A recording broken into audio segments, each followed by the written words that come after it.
শোনো না, কয়েকদিন ধরে তোমার সঙ্গে রাত জেগে কথা বলতেছি, প্রচন্ড ঘুম পাচ্ছে, ঘুমায় যাই। আরে কি বলছো?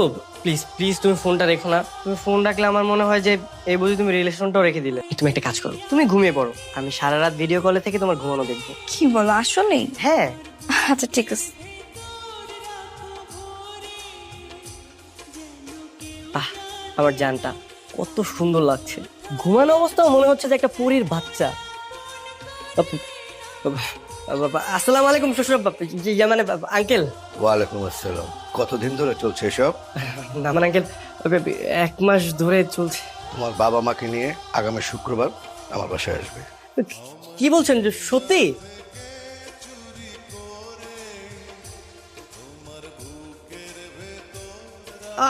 Yes yes yes yes yes yes, বিয়ে হয়ে যাবে এখন। তারপর তুমি নাচতেছো কেন? আরে আমাদের বিয়ে মানে বুঝলাম না। শুক্রবার দিন তোমাদের বাসায় আসছি, তুমি আংটি পরার জন্য একদম প্রস্তুত থাকো। Yes yes yes. আচ্ছা ঠিক আছে, ঘুমায় যাও, বাই। বিয়েটা তাহলে হয়ে যাবে। ওয়াও, আমি তো বিশ্বাসই করতে পারছি না। ভাই সাহেব, ওরা একে অপরকে পছন্দ করে, ভালোবাসে। এখন আমার কোনো আপত্তি নেই ভাই সাহেব, যদি আপনার সম্মতি থাকে তাহলে আমার যেটা মনে হয় এখনই ওদের বিয়েটা করিয়ে দেওয়াই সর্বোত্তম সমাধান। আমারও তাই মনে হচ্ছে, ওরা আসলে লিমিট ক্রস করতেছে। হ্যালো, কি রে দোস্ত, তোর বিয়ে হয়ে গেল 3 দিন হয়েছে, এখন কি ঘরে বসে থাকবি? বের হবি না? আড্ডা দিতে আসবি না? আরে কি বেরোবো, কি বলছিস তুই? হ্যাঁ, আমার বউ আছে না, আমি আমার বউকে সময় দিচ্ছি। ফোন রাখ, পরে কথা বলবো। দেখ দোস্ত, আমরা কিন্তু তোর অনেক বেশি ভালোবাসি, তোর অনেক মিস করতেছি দোস্ত। আয় না একটু আড্ডা দিই আমরা। বুঝতে পারলাম তুই আমাকে অনেক ভালোবাসিস, কিন্তু তোদের এটা এখন মাথায় রাখতে হবে যে আমি এখন বিবাহিত। আমি আমার বউয়ের পায়ে আলতা দিয়ে দিচ্ছি। বিয়ে মনে হয় এই দুনিয়াতে কেউ করে নাই, তুই একলা করছ। আমাকে ইয়ামিন ওই বিয়ে করে নাই, হয়তো বিয়ে কইরা বিয়ের দিন সারা রাত আমাদের সাথে আড্ডা দিছে, দেন বাসায় গেছে। আরে বেটা, ও তো একটা ছাগল, ওর সাথে তোরা আমার তুলনা করছিস? দেখ, আমি আমার বউকে সময় দিচ্ছি, আমাকে আর ডিস্টার্ব করবি না, ফোন রাখলাম। তোর কথাই কিন্তু আমরা অনেক কষ্ট পাইতেছি, অনেক খারাপ লাগতেছে আমাদের। কষ্ট পাওয়ার কি আছে রে বাবা? এই শোন, তোর একটা কাজ কর, ওই 4 সিগারেট খেয়ে নে, দেখবি মন ভালো হয়ে যাবে। আমি ফোন রাখলাম, আমাকে আর ডিস্টার্ব করবি না। দোস্ত কি বললো, রিয়াদের কাছে আমাকে ইমোশনের কোনো দাম নাই, ওই পুরো বউ পাগল হয়ে গেছে। কি হয়েছে? আর বলো না, বন্ধুরা শুধু ডিস্টার্ব করছে। দাঁড়াও, আমি খুব সুন্দর করে তোমাকে আলতে দিয়ে দিচ্ছি। তাহলে এটাই তোমাদের শেষ সিদ্ধান্ত? হ্যাঁ, এটাই আমাদের শেষ সিদ্ধান্ত। আজ থেকে তোদের জন্য আমি আর কোনো রান্না বান্না করবো না। তোর বাবা শুধু আমার আর তোর বাবার জন্য বাজার করবে। তোদের সংসার আলাদা, তোরা আলাদা বাজার করবি, আলাদা রান্না করবি। কিন্তু আমি তো রান্না পারি না। কোনো সমস্যা নেই, আমি পারি।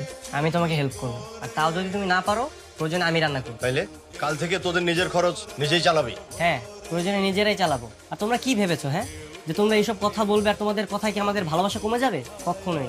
আমাদেরকে দেখে না এইসব হিংসা করা বাদ দাও, আর আমরা আমাদেরটা ঠিকই করে নিতে পারবো। এই চলো, যান ওঠো, আজকে থেকে আমাদের বিজনেস শুরু। এটা কি বিজনেস? রাইড শেয়ার, উবার, পাঠানের নাম শুনোনি? হ্যাঁ। এটা সেটাই। আমরা হচ্ছে আজকে থেকে যাত্রী পিক করবো আর তাদের গন্তব্যস্থলে পৌঁছে দেবো, কিন্তু তুমি সবসময় আমার সাথে থাকবে। কিন্তু আমি থাকলে কি যাত্রী উঠবে? যাদের ওঠার তারা উঠবে, আর যারা উঠবে না তাদেরকে নিবো না। তুমি জানো না আমি তোমাকে কতটা ভালোবাসি। How sweet. চলো। কি ব্যাপার ভাই, আমি কি ভুল গাড়িতে উঠতে যাচ্ছি নাকি? না না ভাই, ভুল গাড়ি না, এটাই সঠিক গাড়ি। আপনি যেটা বুক করেছিলেন সেই গাড়ি এটা। তাহলে সামনে অন্য যাত্রী কেন? অন্য যাত্রী মানে? ভাই এটা অন্য যাত্রী না, এটা হচ্ছে আমার বউ। আমি আমার বউকে অনেক ভালোবাসি, তো তাই সবসময় আমার সাথেই রাখি। ভাই, আপনি বউকে অনেক ভালোবাসেন তাই সাথে রাখছেন। আপনার কি মনে হয় আমি বউকে ভালোবাসি না? ঘরের জিনিস সেভাবে পরকে দেখানো কি ঠিক? আর আপনার সমস্যা কোথায়? আপনি তো আপনার সিটে বসবেন, আমি আমার সিটে বসে আছি। এত কথা না বলে চুপচাপ গিয়ে বসুন। ওঠেন ওঠেন, যান। কই মিল গিয়ে মুভিটা দেখছো? হ্যাঁ নেক্সট তো। আমার না খুব ভালো লাগতেছে, ওইখানে নায়িকাটাকে না একদম তোমার মতো দেখতে। এই মেয়ে, এই সাবধানে গাড়ি চালান। আপনাদের এই প্রেম লীলায় তো আমার জীবনটা যাবে। গাড়ি চালানো বাদ দিয়ে প্রেম করা শুরু করছে। আরে ভাই, আপনি এমন করতেছেন কেন? আমার বউরে নিয়ে বের হইলাম, ওর সাথে একটু গল্প করতেছি। আমার বউরে আমি অনেক ভালোবাসি, বুঝছেন? তাই তো একটু এমন করতেছিলাম, তাই না বলো বেবি? হ্যাঁ। এই আপনি এক কাজ করেন, গাড়ি চালানো বাদ দিয়ে দুজনে এসে পিছনের সিটে বসে প্রেম করেন, আমি ড্রাইভ করি। আসেন। বাহ, ভালো আইডিয়া দিছে তো। এই চলো চলো, আমার পিছনে যাই, অন্য সামনে দিই। এই ভাই, আপনি আসলে একটা ফাউল লোক। আমি জিদ করে বললাম আর আপনি সিরিয়াসলি নিয়ে নিলেন। হ্যাঁ, গাড়ি চালান, আমি যাত্রী হয়ে আমি ড্রাইভ করবো। ইডিয়েট। বাবু আমি না আইসক্রিম খাবো। আইসক্রিম খাবা? দাঁড়াও দাঁড়াও, আমি আমি রাখছি। কি হলো ভাই, আবার গাড়ি থামালেন কেন? আজব ব্যাপার, দেখতেছেন না আমার জানটা একটু আইসক্রিম খেতে চাইছে। আপনি তো দাঁড়ান, আমি নিয়ে আসতেছি। বাবু দাঁড়াও। হ্যাঁ, উফ আল্লাহ, আমার চাকরিটা মনে হয় এবার চলেই যাবে।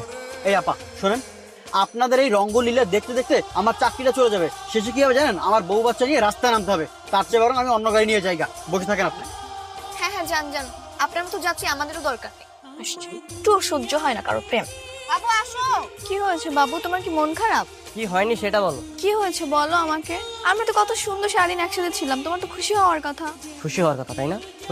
সারাদিন ভাড়া মালা মাত্র 800 টাকা, গাড়ির মালিককে দিলাম 2000 টাকা, তেল খরচ গেল আরো 1000 টাকা, মানে খরচের টাকা তো উঠলো না, পকেট থেকে গেল 2200 টাকা। হায় হায়, তাহলে তো অনেক লস হয়ে গেল। হাই হাই, লস হয়ে গেছে না?